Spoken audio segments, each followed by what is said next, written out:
Hello, thank you for joining me.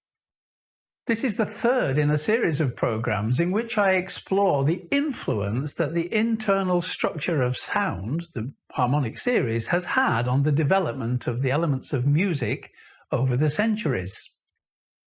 In the previous program, we saw how over time melody and especially harmony were gradually enlarged in scope to include increasingly dissonant intervals.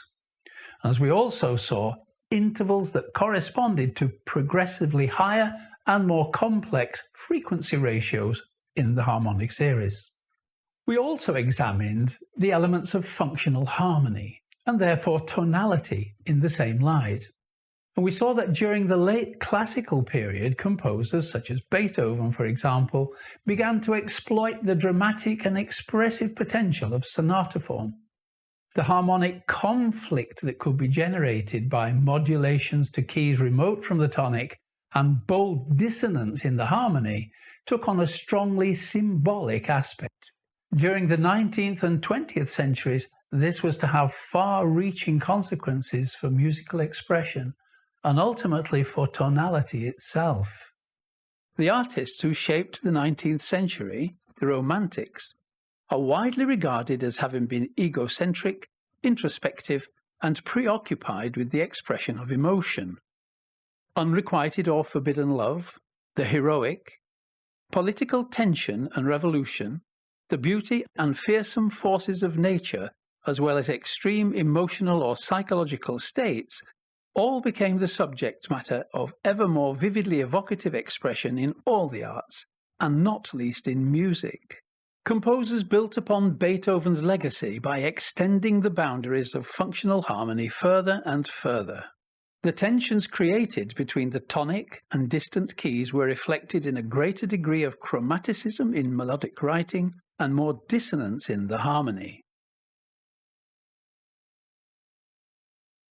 Whereas in earlier periods the tension created by dissonance was always resolved, the composers of the 19th century, the Romantics, saw a need to reflect the fact that many tensions, social, political, romantic, psychological, can take a long time to resolve, and sometimes they aren't resolved at all. Also, natural phenomena don't work on a human timescale and are largely free of human influence. The need to symbolize these emotional, psychological, or natural phenomena came to dominate musical thinking to the extent that the composers of the late 19th and early 20th centuries chose harmonies that were intentionally ambiguous and that delayed the resolution of the dissonance, leaving the listener to wonder exactly where the music was headed, so to speak. The opening of a Faust symphony by Franz Liszt, composed in 1854, is one example of a work that uses harmony so ambiguous as to defy any clear definition of a tonal center.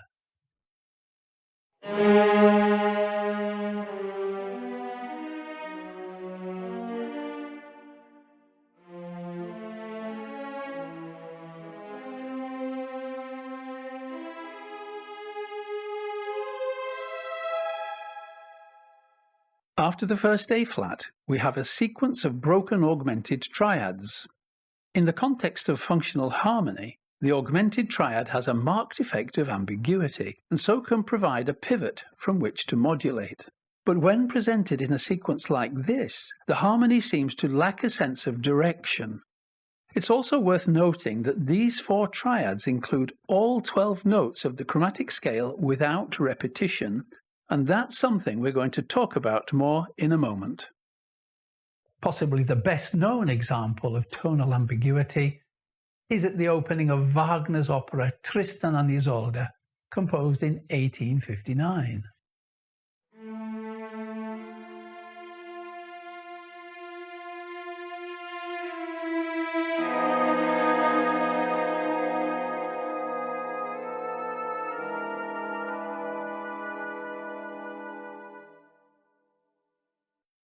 The Tristan chord, as it's now widely known, and the one that follows it, have been the subject of countless attempts at analysis, and although this progression can be rationalized in terms of functional harmony, its effect cannot.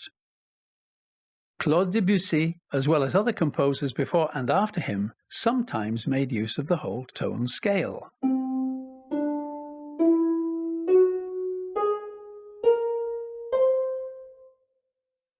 If we erect triads on each degree of this scale, we find that they are all augmented.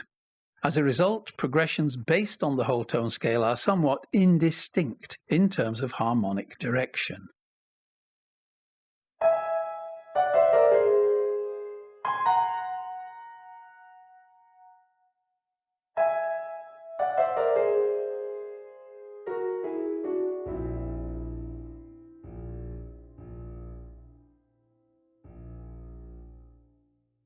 Arnold Schoenberg, who began his artistic life as a devotee of Wagner, took the practice of delaying harmonic resolution to the point where he sought to avoid entirely not only the resolution, but eventually any suggestion of a tonal center.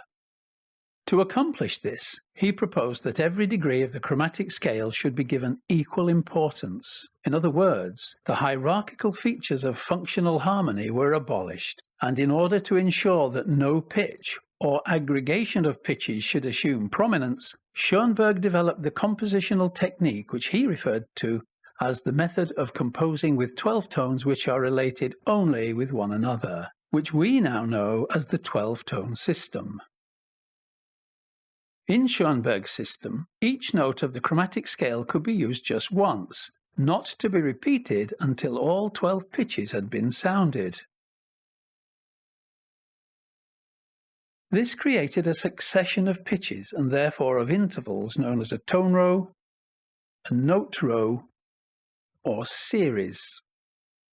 The series could then be presented in its original form, backwards or in retrograde, upside down, in other words in inversion, or upside down and backwards in retrograde inversion.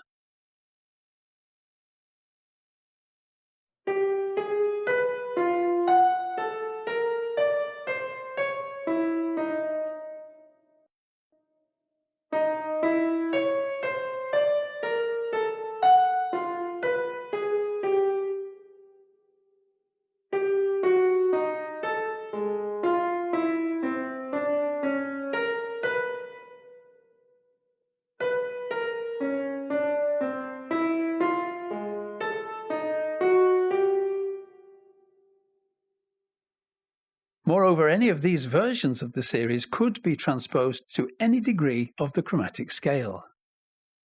Chords could also be created using successive pitches of whichever version of the tone row was in use.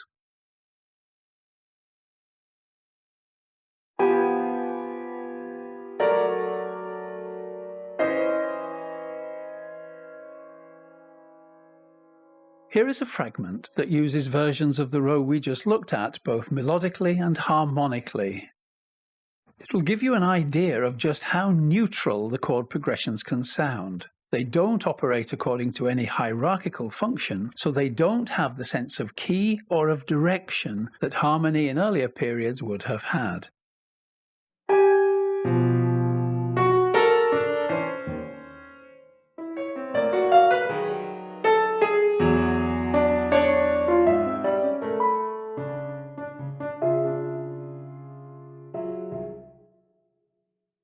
We also see and hear, presented successively and simultaneously, intervals such as major and minor seconds and diminished fifths, as well as their inversions.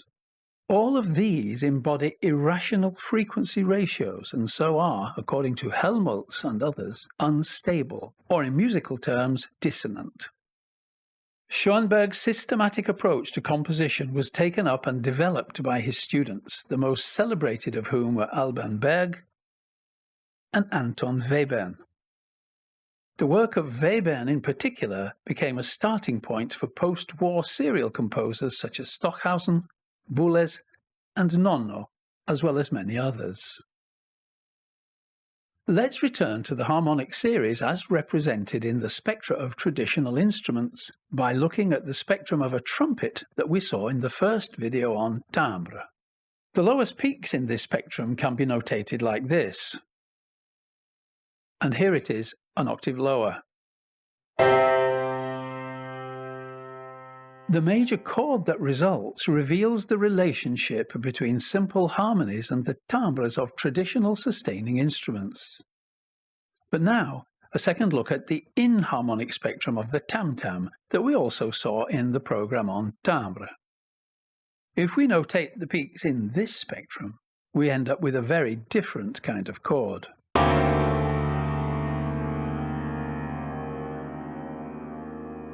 And if we hear it orchestrated,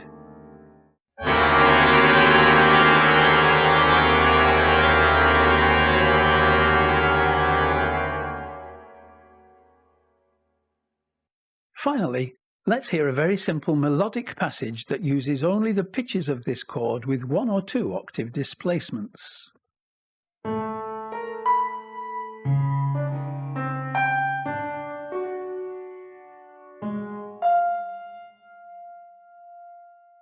The similarity of this atonal melody to those found in the work of many earlier 20th-century composers, and indeed to the 12-tone fragment we just heard, is immediately obvious.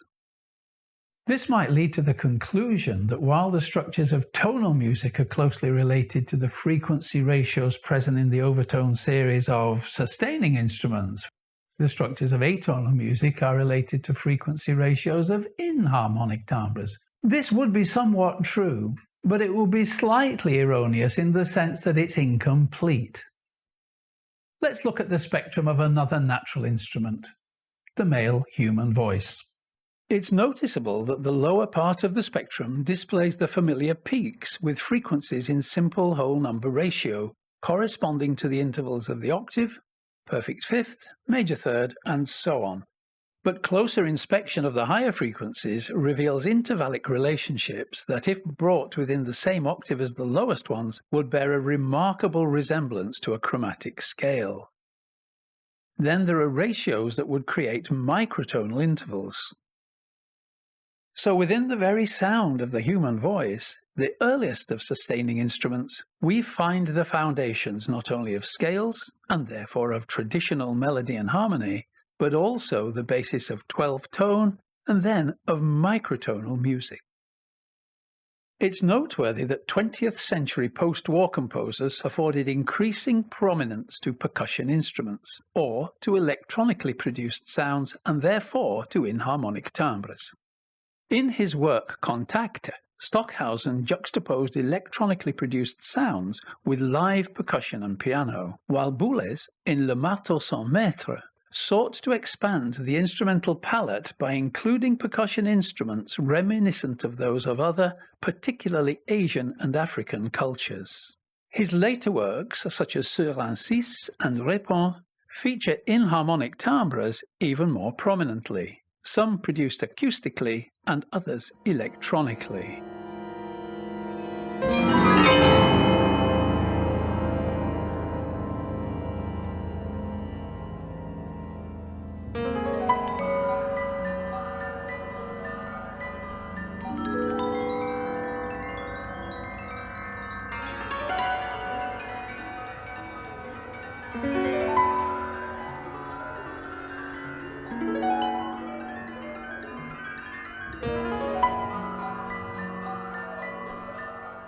But all this cannot simply be attributed to a desire for novelty or exoticism. It has more to do with the search for unity among the various musical parameters that serious composers have always undertaken intuitively. Whilst the harmonic series has always been a source of such unity, now the frequency ratios that create inharmonic timbres provide a key to the integration of the musical elements today and possibly tomorrow. Relatively recent computer-assisted creation and manipulation of such timbres has resulted from research at institutes such as Stanford University, where John Chowning, who was born in 1934, pioneered the technique of frequency modulation synthesis.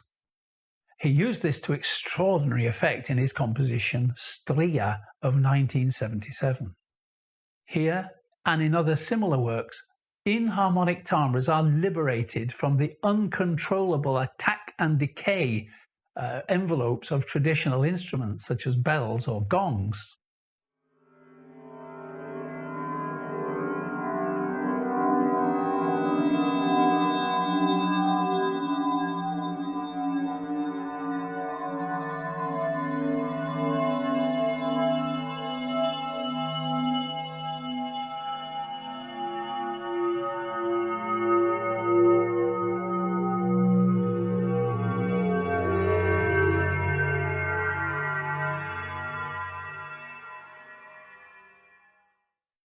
Elsewhere, notably at IRCAM, sound sources have repeatedly been put under the microscope, so to speak, and the term spectral music coined to denote music conceived and structured in terms of the acoustical properties of its sound sources. But the contention here is that essentially music always has been spectral music, albeit not consciously so. Throughout musical history, frequency ratios present in the spectra of voices and instruments have had strong correlations to melodic, harmonic, and rhythmic developments. So this is what we explore in the next program, how awareness of the harmonic series guided the evolution of those musical elements which are not based on pitch. So I hope you found this interesting and useful. If you have, please do share it. Please do subscribe to the channel so you don't miss the next programs. Thank you very much for joining me, and I very much hope that you will join me again.